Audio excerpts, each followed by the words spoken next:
گزارش یہ ہے کہ نبی پاک علیہ الصلوۃ والسلام نے جو ارشاد فرمایا تھا کہ میرا یہ نواسہ کربلا میں شہید ہوگا، تو بتاؤ وہ کس وجہ سے پھر شہید ہوگا؟ یہی تو وجہ ہے کہ انہوں نے امیر المومنین یزید کو تسلیم نہیں کرنا تھا، اگر کر لیتے تو پھر شہید کیوں ہوئے؟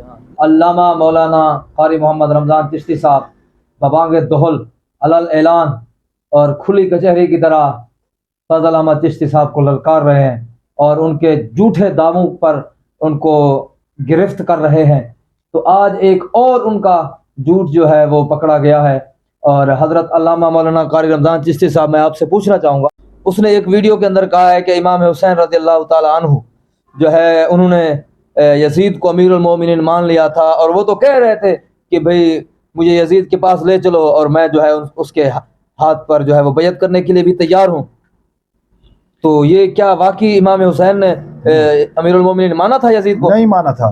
گزارش یہ ہے سرکار، حضرت امام حسین رضی اللہ تعالی عنہ نے یزید کو کبھی بھی امیر المومنین تسلیم نہیں کیا، صحیح، قطعاً نہیں تسلیم کیا۔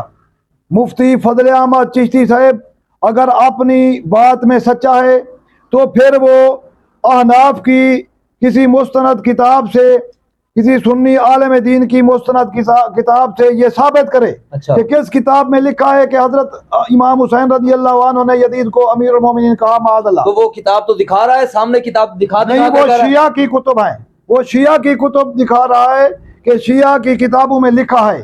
ایک بھی سنی عالم دین کی کتاب کا حوالہ ابھی تک پیش نہیں کر سکا۔ کئی مہینے سے میرا مطالبہ جاری ہے اور چیلنج ہے۔ تو گزارش یہ ہے کہ حضرت امام علی مقام شیعہ کی جو کتاب ہے تو اس میں بھی تو بات لکھی ہوئی ہے، وہ تو کسی حد تک قابل قبول ہو سکتی ہے نا؟ نہیں، ہمارے لیے جو ہے حجت جو ہے وہ قرآن حدیث ہے اور ہماری کتب ہیں اہل سنت کی۔ اہل سنت کی، یعنی جس پر آپ چل رہے ہیں، جس کی فقہ کو آپ مان رہے ہیں، جن کے عقائد و نظریات پر آپ چل رہے ہیں۔ ہم فقہ حنفی والے ہیں، وہ فقہ جعفریہ والے ہیں۔ تو اب یہ یا تو پھر خود کو پھر شیعہ کہلوائے، بالکل، یا پھر فقہ حنفی کی کتاب سے کوئی دکھائے حوالہ اور مستند کتاب ہو اور صحیح سند کے ساتھ دکھائے۔ یہ نہیں کہ کسی کتاب میں دکھائے کہ یہ لکھا ہے، نہیں، صحیح سند کے ساتھ۔ جیسے وہ کہتا ہے کہ میں صحیح سند کے ساتھ جو بات ہوگی وہ مانوں گا، اب اس پر بھی فرض ہے صحیح سند کے ساتھ وہ دکھائے کہ کب امیر المومنین یزید کو حضرت امام علی مقام نے معاذ اللہ مانا۔